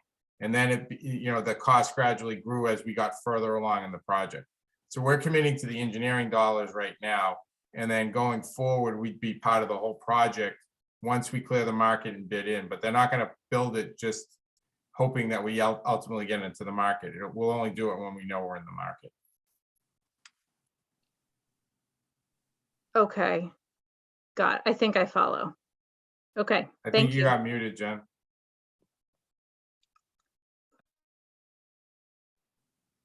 Pete, what did you say was going to be our share 2.85%. of the 35 or the 100? 35. For the 35, okay. And for the engineering phase, what are we talking about from a dollar perspective? Or Yeah.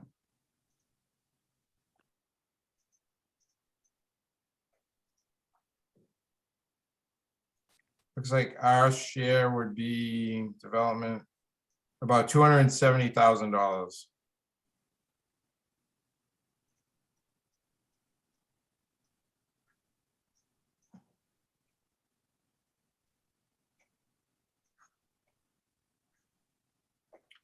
Okay. 271, 718.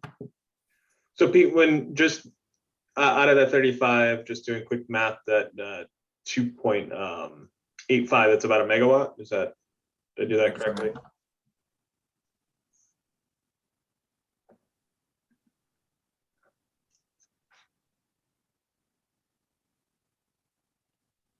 Yep.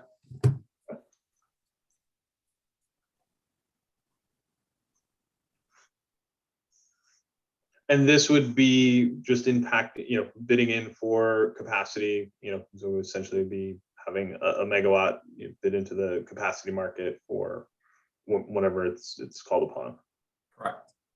And I forget, do the batteries also get the capacity payment, or are we still, or do we just getting the payment for the energy served, the capacity? We get the capacity payment. It's a Yes, capacity resource. Okay. I know that there was some talk about the rules potentially changing on that, and that was where I guess maybe the 50% of the nameplate for capacity going in. Mhm.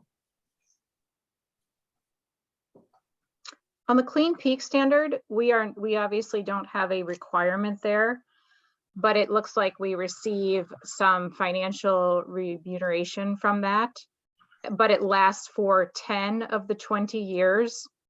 Do you have more details on that? It's part of the partnership with the third party. Mhm. Okay, so basically the third party would get the, if there were, I don't know the way this, like credits essentially toward meeting the Clean Peak standard on our behalf. Okay. And we get the payment for that.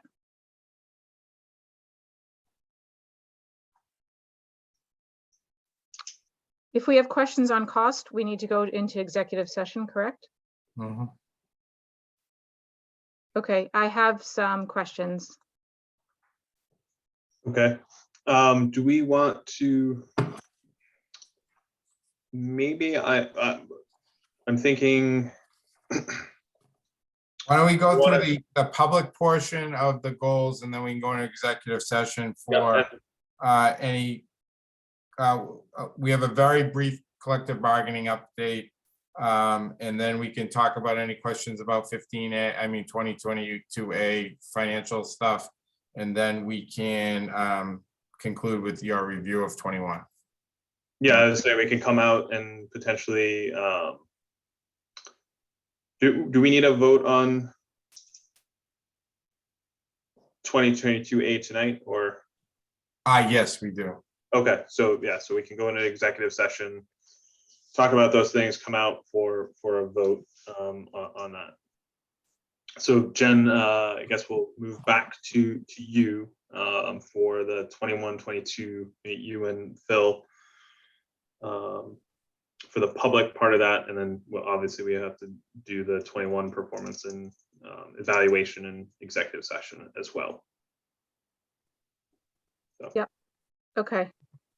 Give me 1 second to pull up that screen.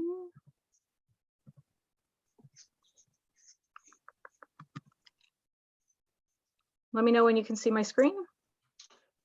Can see it. Good. Okay. So last time we were here, we walked through the 2021 performance that Pete had recorded in the form, essentially. This time, so since that point in time, as Phil mentioned, he and I have met with between ourselves, and then we met with Pete to draft some performance goals for 2022. And what I'll do is just give a, as quick as possible, overview of what changed and kind of I'll start with a summary. So I think the three things that changed here, key things that changed here, is first incorporating a number of existing initiatives that were really started in 2021. And we did ask that they be recorded under major items not mentioned for that year, but it's really incorporating them as, more formally into the goals for 2022. Those initiatives include all the work on green communities to support the town, both in its application and in achievement of those goals. Second piece is, assisting the town with some of the major construction projects that WMGLD has already been working on, namely the VOC and the high school projects. And the last piece is, any assistance now or moving forward on codes, and related, I would say, accompanying technical requirements for WMGLD that's associated with those codes. And in particular, we discussed things like solar ready and electric vehicle ready codes that are being contemplated in the near term.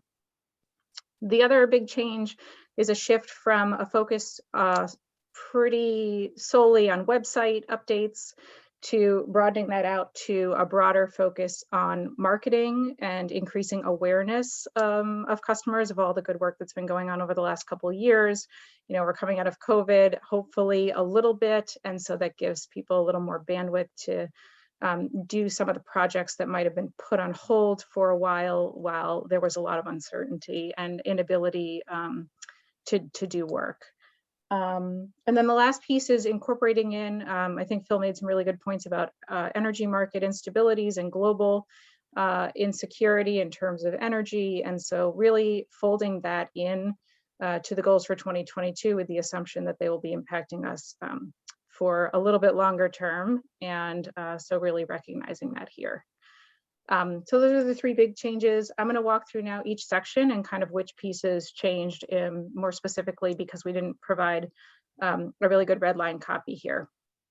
So under section B.1, performance goals safety, we updated, which I'm highlighting right here, number 5. I think previously this said, execute a certain plan. There's more uncertainty now in terms of what will be required with COVID-19 in 2022. So we just made a general goal of respond to it as needed over the year.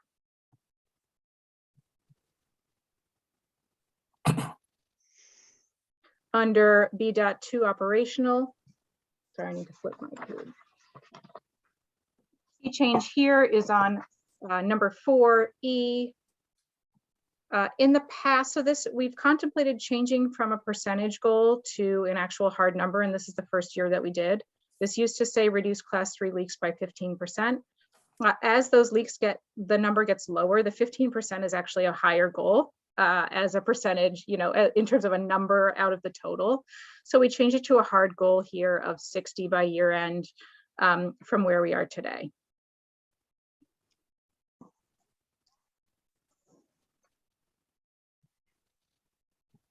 Moving into section B.3, this is the customer service section. This first section is really the bigger change here. So this is now changed to being increase awareness of energy programs through improved marketing and outreach. There's some sub goals here, A and B. I will say that this is actually still a little bit of a work in progress. So this is language put forward by WMGLD for our consideration and edit. Tonight we can discuss after I kind of get through here this language, and we can decide if updates are warranted, not only to this language, but anything else, because this is still a draft at this point in time. We talked about, so this language here on 2 topic specific forums didn't necessarily change, but we talked about 2 ideas that I just wanted to make you aware of. One of them is talking about those kind of energy market instabilities and having a session for customers to really understand what the impacts of that are for them, both short and long term, and what we think about when we talk about that from a number of different vantage points. The second piece that we talked about potentially was having like an EV focused, EV 101 session where we'd introduce people to some concepts that maybe they'll be hearing more about in the future. Anything from kind of costs of EVs, offerings from the department, but also could get into kind of what is a time of use rate, how can it benefit me, that kind of thing. So we wouldn't necessarily, I think this year, be ready to put forth a lot of detail on a program offering until later on in the year, but we certainly could tee up some conversations about general concepts that customers might be coming into contact with more and more. Here under 2B, you start to see information, some of the text on energy market instabilities here. So providing customers with information on fossil fuel supply and cost issues stemming from market instabilities. So that's where that appears there. In C, this is very similar to the goal that we had before about engaging technical assistance specifically related to heat pumps and EVs. We just name Abode at this point, and we identify that we're looking for an EV solution provider, again, to fill in that need for technical assistance direct to customers.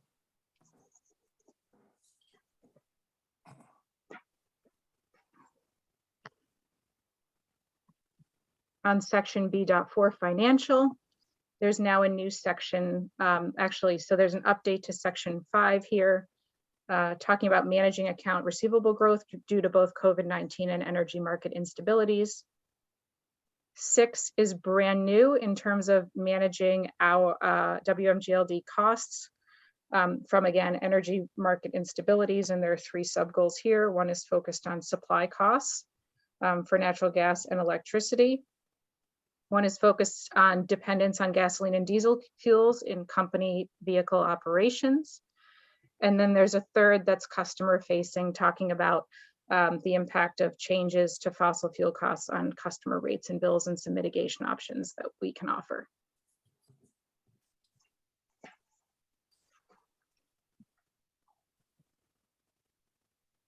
Section B.5 environmental. This was here before 1.a, but it's been updated to basically say now continually strive to incorporate non-carbon emitting resources and identify the metric, which is a percentage of annual megawatt hour sales. The community solar project is still here, but this has been updated now to say install, design, and an effective program for and subscribe customers, because that's where we are at this point in time. And we've included support the DPW in installing more solar on their municipal buildings, as that's still underway.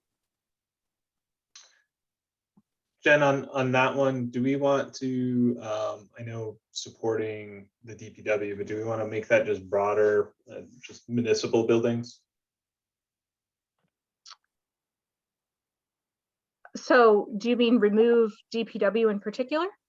No, I know that, DPW has another project, coming up, but do we want to just, when a municipal entity comes to us, just helping support them, whether it's a DPW or another department within the municipality?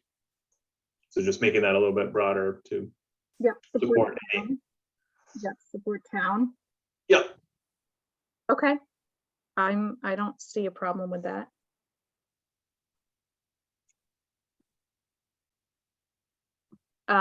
This battery goal is still retained pretty much very similarly from last year. So developing with a few tweaks. So developing a proposal on how to initiate a residential and small commercial battery incentive offering.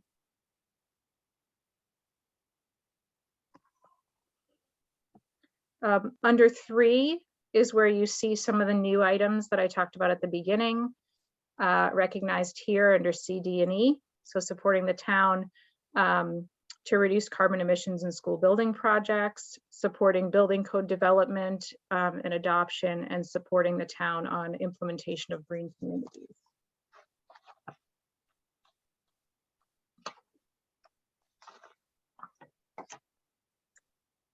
And under leadership back here, there were really no changes. Previously under goal 5, There was a second sub-goal here, B, which referred to developing marketing plans, but since that's now been rolled in as kind of a major goal under a different section, that's been removed.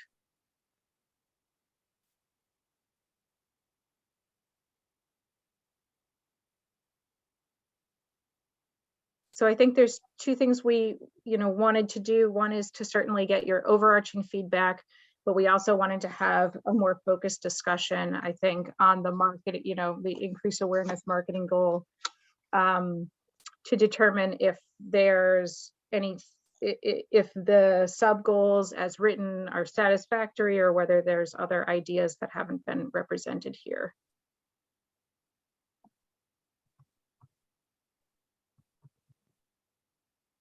And I'll just go back up to that one, but we can certainly page to any of the pages here if people want to talk about any of the other goals.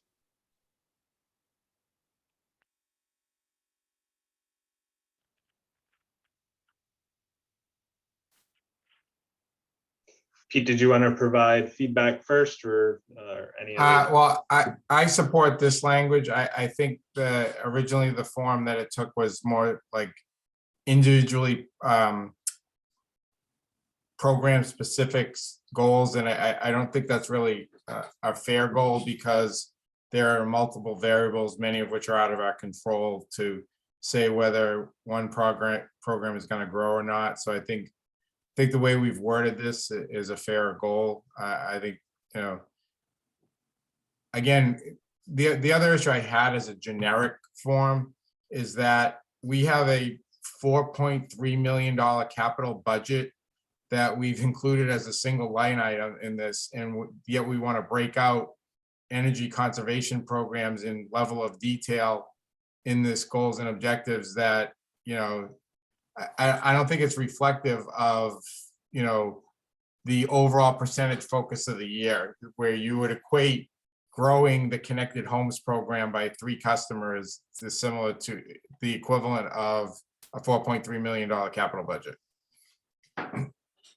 So I think I think the wording here accurately reflects, what we can do and what we want to do, and what I know it's a big part of it, but I think having individual program specific goals, I don't necessarily agree with.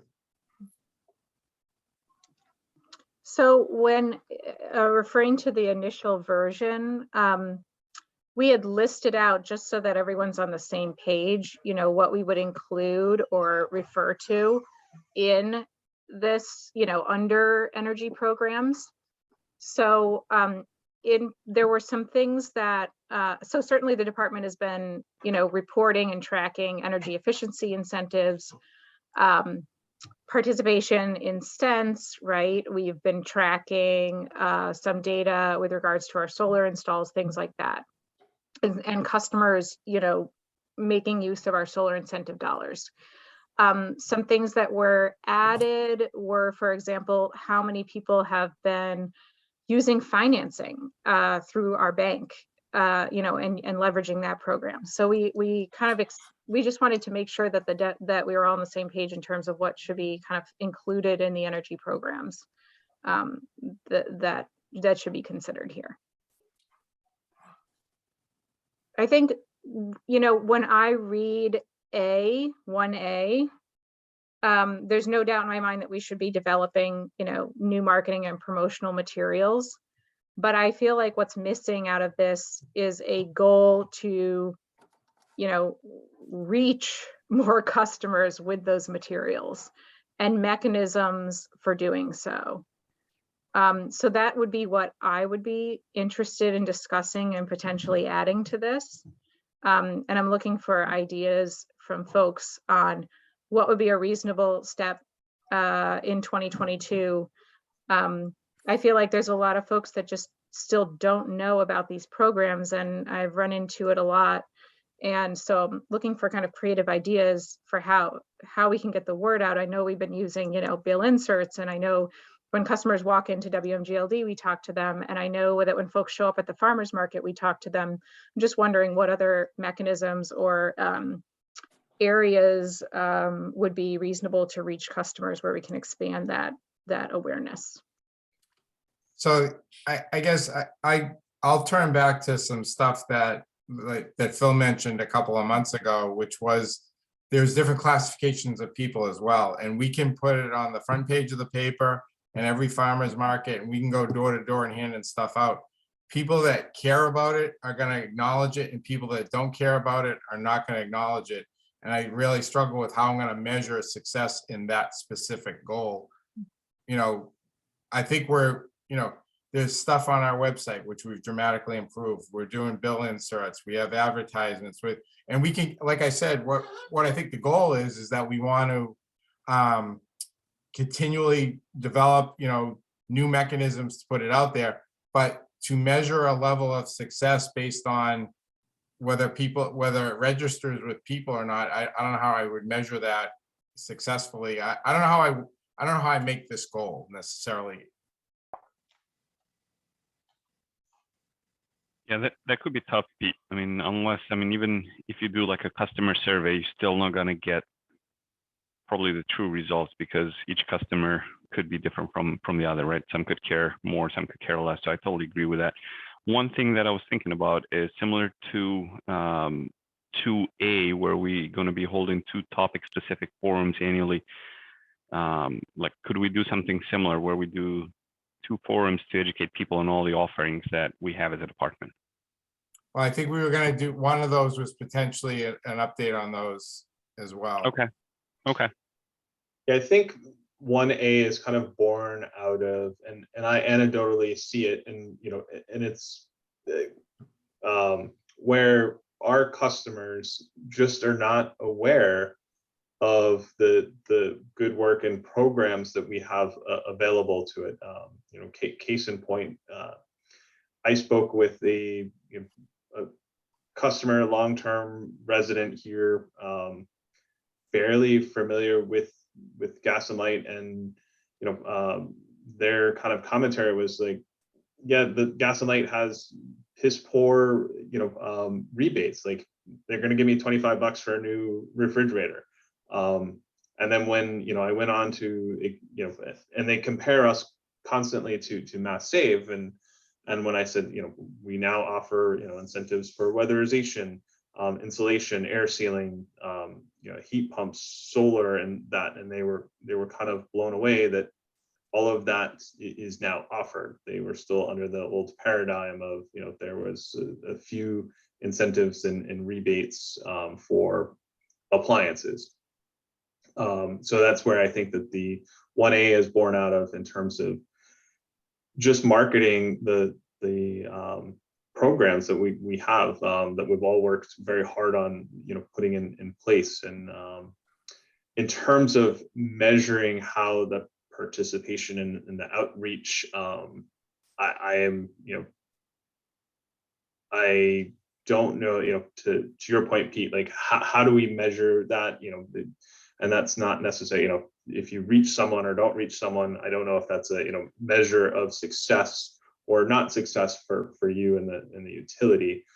But I'd like to see the develop the marketing to get that out, and that may be bringing in a third party to do this, that is an expert in marketing. You guys are, you do a fantastic job, but at the end of the day, you're a utility and not necessarily have all of the marketing skill sets that are out there. So I don't know if that's something that we look at and put into the budget, is some sort of marketing assistance by someone who is an expert at that. What I would add to that, Tom, would be, I don't know if it would make sense to bring a marketing expert firm in there, but without doing an evaluation on how the current marketing is performing, right? Because there could be areas where we're doing okay, there could be areas where we might need improvement. So just throwing it out there, maybe another goal could be a survey on people that are visiting the website, and as far as like how useful the information on the website is. Once that is completed, then in my mind, we can look into like a marketing firm to help us out improving our marketing, whether it's a website design or additional information or formatting of that information in a different way that is more consumable by the day-to-day customer. No, Pete, I mean, I would like to hear, Pete, I don't know what you think, but I think that could be, like, it doesn't necessarily tie you to the customer itself as far as the number of customers that could be responding to the survey, but at least we hear some feedback on the existing marketing that is out there. So we did a customer survey, probably, it was pre-COVID, probably 18, Mark, or 17. Yeah, something like it was. So Yeah. it wouldn't be out of the question to revisit that survey. It's been 3 or 4 years later. I mean, we could develop the survey. It's a process. I think Jen and Jack were around when we did the last one, and it's an involved process, but we could start to develop that this year, develop a customer survey this year. We used Blue Cell, I think, were they not Blue Cell, Great Blue. Great blue. Blue. Yep. Great Blue, and they did an excellent job. And so we could engage them about, so there's one thing about time of year to do it. There's a lot of logistics that go into a survey, and we are already in April now, but we could make a goal to at least develop a customer survey and engage Great Blue again on cost and timing, and engage on updating and redoing the customer survey. That's reasonable. Yeah, I mean, it's a struggle, and sometimes I scratch my head at some of the feedback was, in terms of, well, I'd asked that particular person, I was like, did you go to the utility webpage to check out the EE program? And they were like, no. I'm like, for me, that would be the first place. Like, if I'm looking for something, that would be the first place that I would go for that source of truth. But that isn't necessarily always common sense. And and again, it may be this part of where maybe someone doesn't know what they're looking for. So by like, I think the stuff that we do at the farmers market and the inserts and the different information may be like, oh yeah, I am in the market for XYZ, and the utility is has an offering around that, or because the utility has an offering that causes someone to potentially think about doing that project from an energy efficiency standpoint. Maybe someone is like, well, what is a heat pump? And then goes exploratory from there. Yeah, see, that was my concern about changing the A goal too much, because there's definitely getting the information out there, then it's getting it to people that care about it or don't. And there is a high percentage of people that care about making sure that the light goes on when I flip my switch when I get home, and that my bill doesn't knock me over. And that's really all they care about from the utility. And no matter how much marketing, no matter how much hand-holding, they're really not going to re-engage in any different way.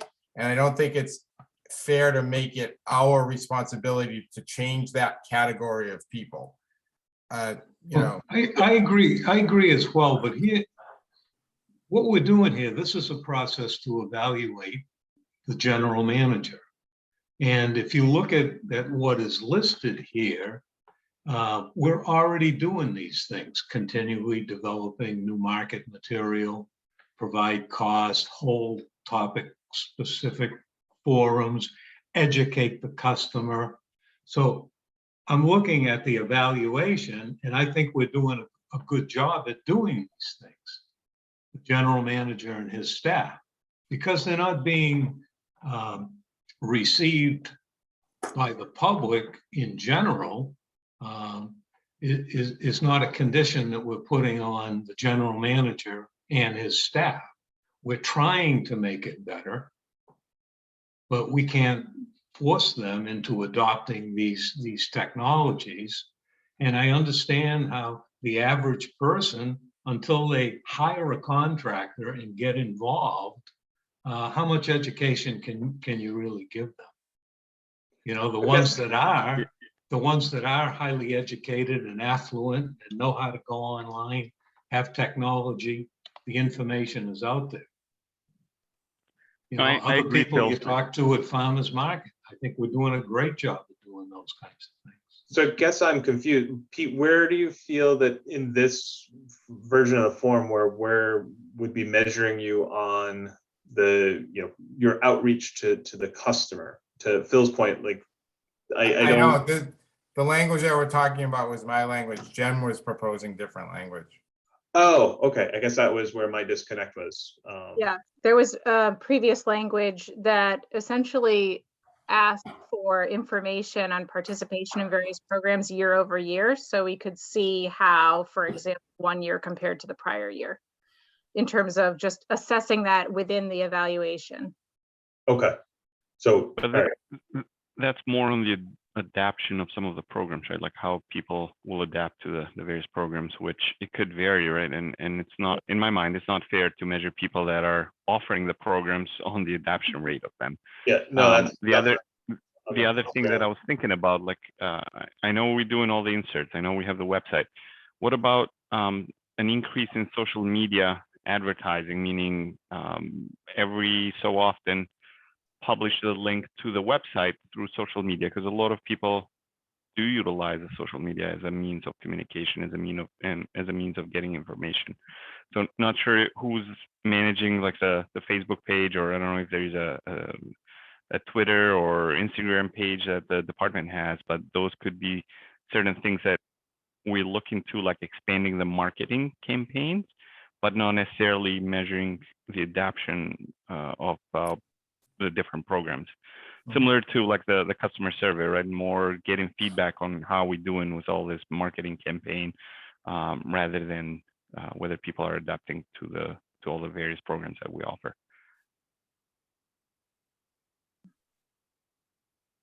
Agreed. I mean, to your point, that's the adoption of a program is the success or not success of the program itself, not necessarily the people that implement and run the program.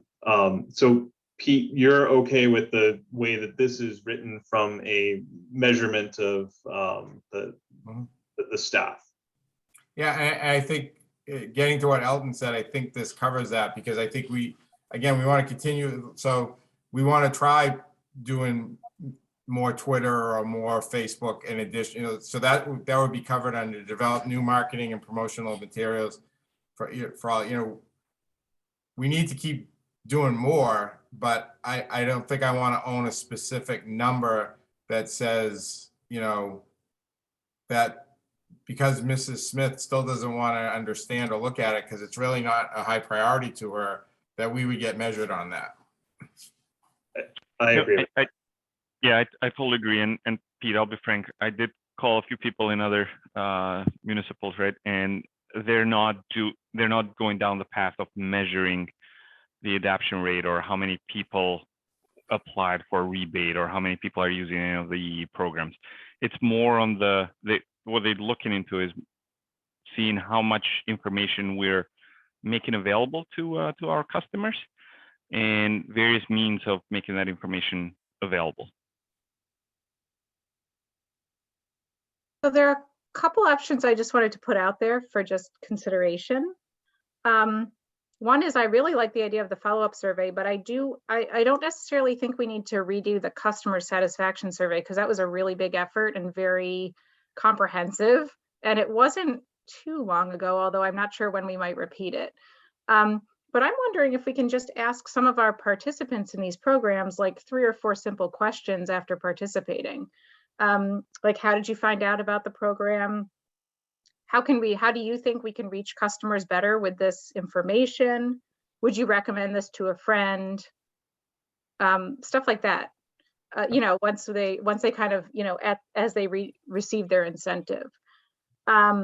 Another option would be some people do like a tell a friend or refer a friend programs where you could get like a small kicker for each individual who actually takes some action in a program, right? That you say, hey, that person then identifies you as having referred them. So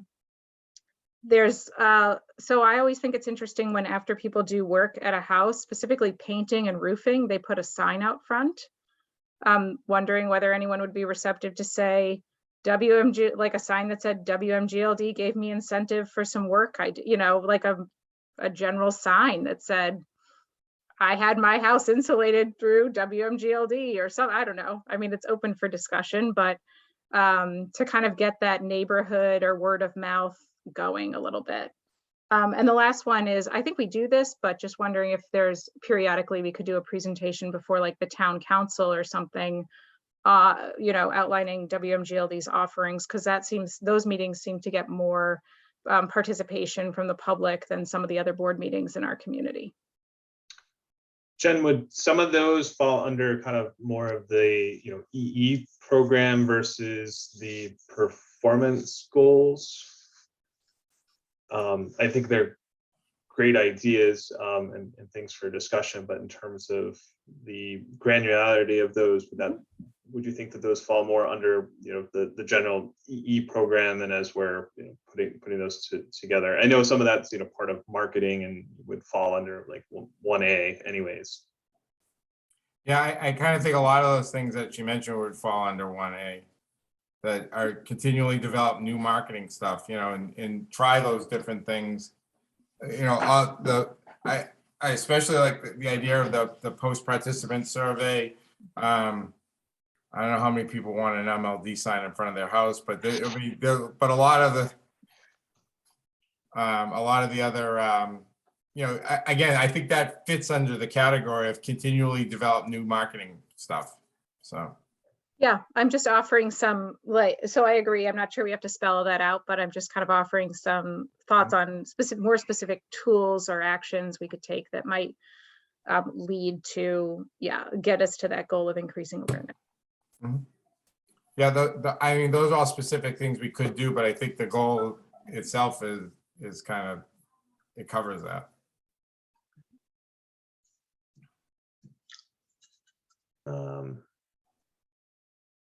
I don't have anything else on, in this section. Were there any other discussion or feedback from you, Pete, on any of the other goals? Anything that you want us to consider, tweak?